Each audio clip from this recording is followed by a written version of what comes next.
Bienvenue dans ce nouvel épisode de Cédric se lance. Aujourd'hui, on va parler de l'idée. Et je ne sais pas où toi tu en es, derrière ton écran, je ne sais pas pourquoi tu regardes cette vidéo, mais en tout cas, si tu aspires à l'entrepreneuriat, si jamais tu veux faire quelque chose, créer une société, l'idée, c'est quand même le concept de base. C'est quand même de là que tout part. Personnellement, l'idée, celle sur laquelle je veux travailler et créer mon entreprise, elle est venue me percuter. Et j'ai compris, à force de discuter autour de moi avec des personnes qui aussi sont porteurs de projets ou ont même des entreprises, c'est souvent quelque chose qui vient les percuter. Alors, il y a plusieurs types d'idées et on est motivé pour créer une entreprise de différentes manières. Il y a des personnes qui vont créer des entreprises parce qu'elles sont arrivées au bout de leur saison, qu'elles ont le désir de faire autre chose. Quelle est l'idée que je pourrais trouver qui me permettrait à moi d'être entrepreneur, de quitter mon emploi de salarié et de devenir entrepreneur? Il faut que je trouve une idée. Il y a d'autres catégories de personnes aussi qui vont créer des entreprises. Il y a les catégories de personnes qui vont chercher des business qui existent déjà, des affaires qui sont déjà sur les rails et qu'ils vont simplement reprendre. Et là, c'est quand même une autre posture parce que il va falloir trouver l'entreprise, essayer d'être accompagné pour le rachat de cette entreprise. Et il y a une troisième catégorie, les sauveurs du monde. Pourquoi les sauveurs du monde? Parce que ce qui va les motiver, premièrement, ça va pas forcément être de s'émanciper de sa position de salarié, faire des 1000 et des 100, de faire beaucoup d'argent pour être clair, même si ça en fait forcément partie. Tu es entrepreneur, tu vas créer de la valeur et tu vas créer de l'argent. Faut pas se mentir non plus. Mais c'est pas ce qui va venir vraiment les motiver, premièrement. En général, ces personnes-là ont vécu quelque chose, un problème, une situation à laquelle ils n'ont pas trouvé de solution ou du moins de solution satisfaisante. Et moi, personnellement, c'est exactement mon cas. C'est-à-dire que je suis arrivé à un moment dans ma vie où j'ai rencontré un problème et je devais faire face à ce problème et trouver des solutions. Première chose que j'ai fait, j'ai ouvert mon ordinateur, j'ai recherché sur Google, voilà mon problème. Est-ce qu'il existe quelque chose sur le marché? J'étais même prêt à payer pour ça. C'est vraiment la réflexion que j'ai eue à ce moment-là. Et d'ailleurs, en vous parlant d'idées, je pense qu'on va tout de suite se mettre à l'aise et voilà, mon projet à moi, c'est de...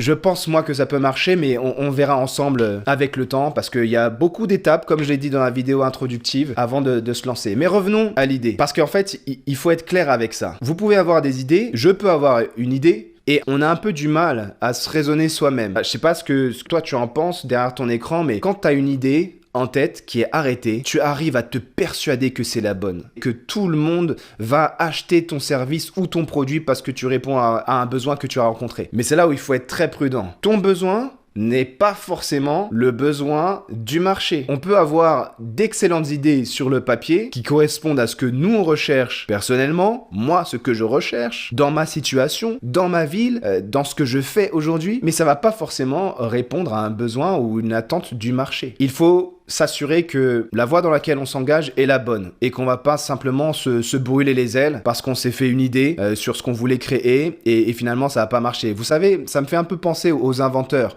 Vous savez, les inventeurs qui sont là et qui vont faire des tests et qui vont créer des machines qui sont incroyables. D'ailleurs, je pense à une histoire là de Gaston Lagaffe, c'était une BD. Et dans cette BD là, tu vois Gaston Lagaffe parle avec son pote Spirou, je crois, ou Fantasio. Enfin, je sais plus, c'est l'un des deux. Bref, c'est pas très important. T'as Gaston Lagaffe, c'est le personnage de la BD. Il est là et il va voir son ami et il va lui dire oh là là, j'ai inventé une machine de folie qui va révolutionner la vie de ceux qui travaillent avec un marteau. Et son ami le regarde, il fait ok, vas-y, bah ça marche, montre-moi un peu c'est quoi, comment est-ce qu'elle fonctionne ta machine. Et là, tu vois que Gaston a sorti une machine, c'est un espèce de marteau robotisé qui vient planter les clous pour permettre d'avoir simplement un clou dans le mur et y accrocher les tableaux. Son ami le regarde et lui fait ah, ok, c'est intéressant ta machine, ça veut dire que c'est une machine qui cloue à ta place, mais comment tu la fixes au mur? Bah avec un clou.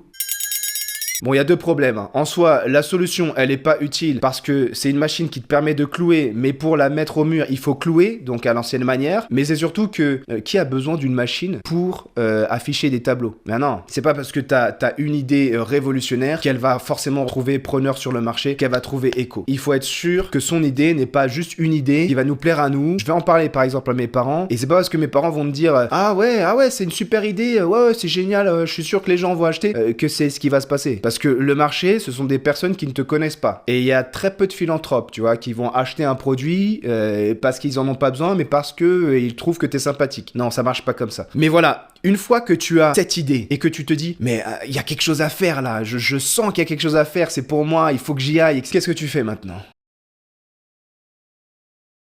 Par où commencer en fait? Alors moi je vais te dire ce que j'ai fait. C'est pas la seule méthode, il y en a plein d'autres, mais tu te rappelles du but de cette chaîne, c'est de te partager mon expérience pour aller jusqu'à, je l'espère, une entreprise parce que j'y suis pas encore. Donc ce que j'ai fait, j'ai ouvert mon ordinateur et j'ai tapé tout simplement je veux créer une entreprise. C'est basique. Aujourd'hui avec internet, on a une telle quantité de ressources faramineuses, on peut tout y trouver. Et je suis tombé sur 2 sites intéressants, BPI et la CCI, la Chambre de commerce et de l'industrie. BPI, c'est la Banque publique d'investissement. BPI finance et accompagne les entreprises à chaque étape de leur développement, en crédit, en garantie, en aide à l'innovation et en fonds propres. Ce faisant, BPI agit en appui des politiques publiques conduites par l'État et les régions. Ok, c'est un gros mastodonte, BPI. Ils accompagnent les entreprises dans toutes les étapes de leur développement. Et quand je dis toutes les étapes, là je vais pas le faire avec toi, parce qu'il faut que tu prennes le temps de le faire. Ils t'accompagnent de l'idée jusqu'au financement. Il y a beaucoup de ressources, de documentation, des outils. Et notamment, là, on est sur la partie de l'idée. Il y a beaucoup de